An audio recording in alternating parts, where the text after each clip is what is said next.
Môre, hier by my het ek vir Mayan Subrayan en ons is hier by TGIF Durbanville. En Mayan, wat 'n voorreg om jou hier te hê. Ja. Wat gaan jy vanoggend vir die manne sê? Nee, seker, my boodskap gaan oor onsteekbaar.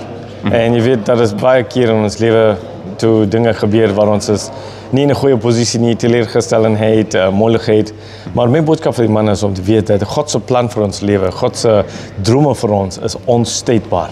Maak nie saak wat dit in ons lewens gebeur, omdat miskien ons gaan deur slegte omstandighede, maar die ding is dat die Here sê vir ons dat my planne, my drome vir jou is onsteekbaar. En dis my boodskap vir die manne hierdie oggend om hulle te herinner. Ek sien dit jou boek ook hier by jou. So ek aanvaar hy gaan te koop wees. Waar gaan die boek? Ek sien dit is onsteekbaar en waar kan die mense dit koop? So hulle kan dit aanlyn koop. Hulle gaan my kontak met deur Facebook of my WhatsApp of my webblad.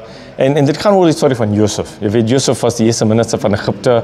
Sy broers kom vorentoe hom. Hulle ken hom nie en hy herken hulle. En hulle was 'n bietjie senuweeagtig toe hy vir hulle gesê ek is Josef, jou broer, wie jy in die put gegooi het as 'n slaaf verkoop het. So miskien was hulle 'n bietjie senuweeagtig en ook nuuskierig. Hoe is dit dat jy nou die eerste minister van Egipte is?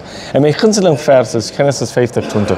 Josef sê, julle het 'n vreeslike ding aan my gedoen, maar die Here het die slegte dinge in iets goeds verander. Ja. So ek maak 'n opsomming. As Josef net met een woord hulle kon antwoord het, maar toe hulle gevra, hoe is dit moontlik dat ons nie jou planne, die drome wat die Here vir jou gegee het, geëindig het? So Josef sê, onsteekbaar. Ja, die planne, die drome wat die Here het vir ek en jy, is onsteekbaar. Maar en laaste vraag, jy is in Suid-Afrika, maar jy bly in Nieu-Seeland. Vir wie ondersteun Australië?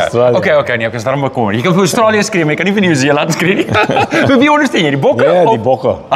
Wonderlik. Ja. Dankie Mayan. Lekker om jou vanoggend hier te hê. Dankie.